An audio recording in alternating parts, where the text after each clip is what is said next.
ठीक है, अपना अगला हेडिंग है भाई, work done to rotate a electric dipole. ठीक है, एक इलेक्ट्रिक डाइपोल को रोटेट करने में कितना वर्क करना पड़ेगा। तो ये अपना एक इलेक्ट्रिक डाइपोल ले लेते हैं, माइनस क्यू प्लस क्यू। इसको किस में रख देते हैं कि इलेक्ट्रिक फील्ड में। इलेक्ट्रिक फील्ड में रखने पे अगर इलेक्ट्रिक फील्ड और डाइपोल के बीच में जो एंगल बना वो कितना बना, थीटा।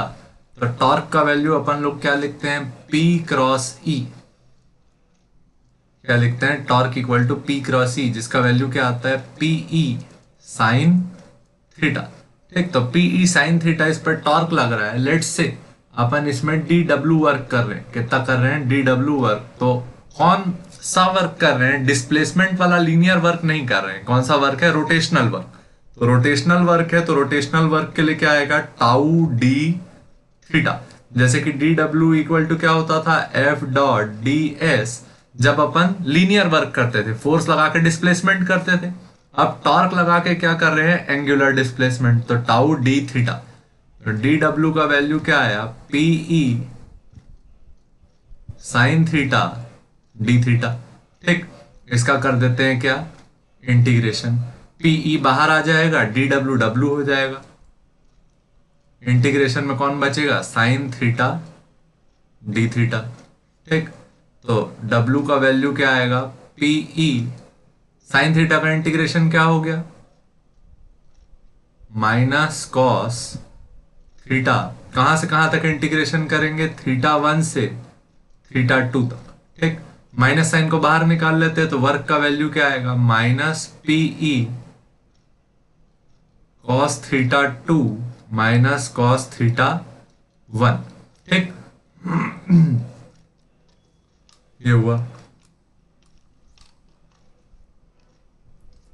अब ये जो वर्क है, इसमें साइन को अंदर भेज देते हैं, तो वर्क का वैल्यू क्या आया, PE cos θ1 minus cos θ2।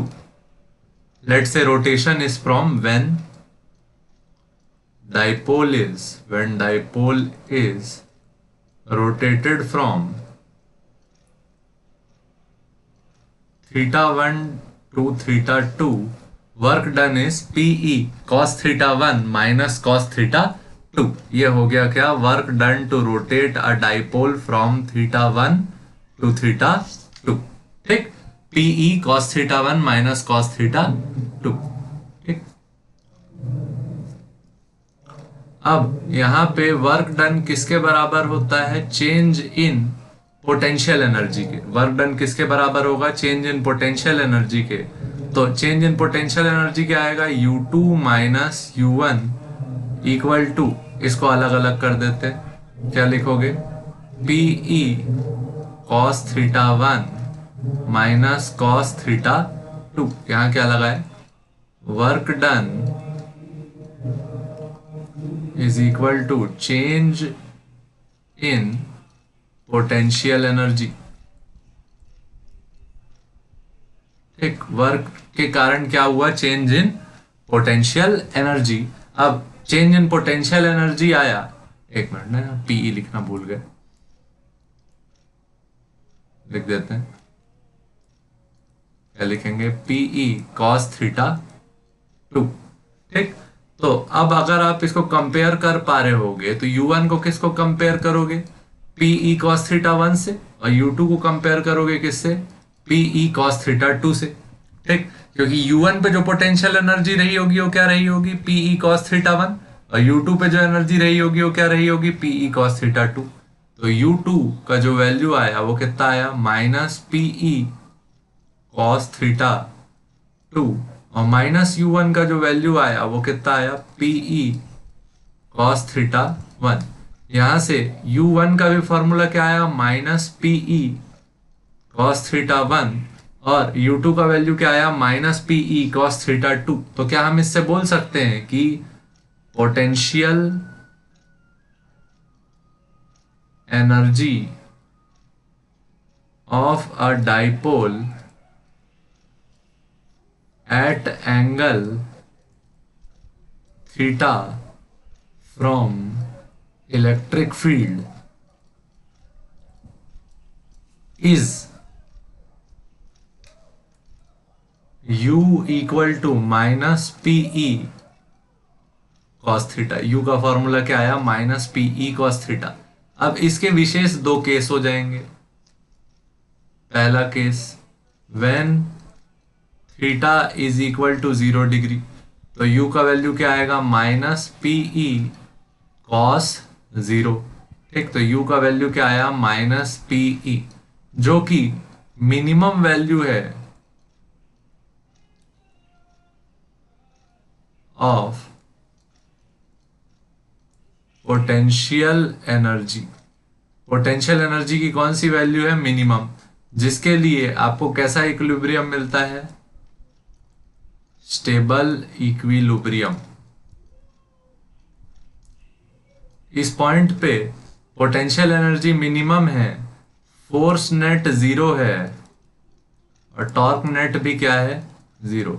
Net torque 0 है, नेट फोर्स 0 है और पोटेंशियल एनर्जी मिनिमम है, तो इक्विलिब्रियम यहाँ पे कौन सा है, स्टेबल। ये कैसा स्थिति दिखेगा, इलेक्ट्रिक फील्ड मान लो इधर है, तो इस साइड नेगेटिव चार्ज और इस साइड पॉजिटिव चार्ज। हम लोग जानते हैं कि डायपोल मोमेंट की डायरेक्शन किधर होती है, नेगेटिव टू पॉजिटिव। तो यहाँ थीटा का वैल्यू कितना आया, 0 डिग्री, क्योंकि दोनों ही सेम डायरेक्शन में है। जबकि when theta is equal to 180 degree, जब थीटा कितना हो जाए 180 डिग्री, तो u का वैल्यू क्या आएगा, minus P E cos 180। Cos 180 का वैल्यू होता है -1, तो माइनस पी इंटू -1। u का वैल्यू यहाँ क्या आया, p इंटू ई, और चिन्ह क्या है, प्लस। ये क्या है, maximum value of potential energy. यहां पे कैसा इक्विलिब्रियम मिलेगा हमको, अनस्टेबल इक्विलिब्रियम। ठीक, क्योंकि जहां पोटेंशियल एनर्जी मैक्सिमम होती है वहां स्टेबिलिटी नहीं होती।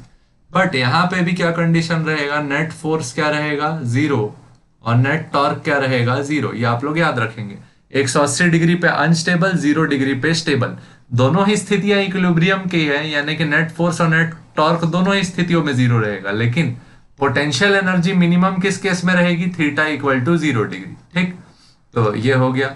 और इसमें जो स्ट्रक्चर दिखेगा वो कैसा दिखेगा, अगर इलेक्ट्रिक फील्ड इस साइड है तो इसमें पॉजिटिव चार्ज इस साइड रहेगा और नेगेटिव चार्ज इस साइड रहेगा, जिसका डाइपोल मोमेंट किधर बनेगा, इधर। तो देखो डाइपोल मोमेंट इस साइड है और इलेक्ट्रिक फील्ड इस साइड है, यहाँ थीटा दोनों के बीच का कितना बना, 180 degree.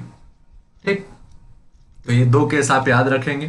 Theta equal to 180 degree पे क्या, अनस्टेबल, और थीटा इक्वल टू 0 डिग्री पे क्या, स्टेबल। दोनों ही केस में इक्विलिब्रियम है। अच्छा, इसकी स्पेशलिटी ये है कि यहां पे dipole can perform simple harmonic motion.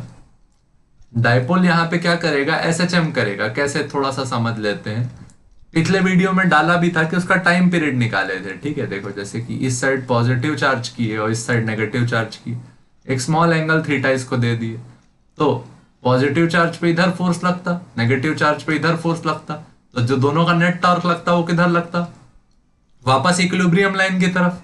फिर ये नेगेटिव जैसे ही इधर चले जाता, नेगेटिव जैसे ही ऊपर चले जाता, माइनस क्यू इधर, तो प्लस क्यू इधर चले जाता। तो अब देखो माइनस क्यू पे किधर फोर्स लगता, इधर, और प्लस क्यू पे किधर फोर्स लगता, इधर। तो इस बार अपन टर्न किधर करते, इधर करते। ठीक, तो आइदर केस, जब एक बार आप कहां से पार हुए, 0 वाली लाइन से पास हुए, इस साइड गए, उसके बाद जैसे ही इधर आए वापस आपका टॉर्क रिवर्स हो गया। तो ये सिचुएशन कुछ ऐसा बनेगा कि एक बार आप एंगल से शुरू किए तो नीचे आएंगे, फिर ऊपर जाएंगे, फिर नीचे आएंगे, फिर ऊपर आएंगे। और ऐसे मोशन को आप क्या बोलते हैं, सिंपल हार्मोनिक मोशन।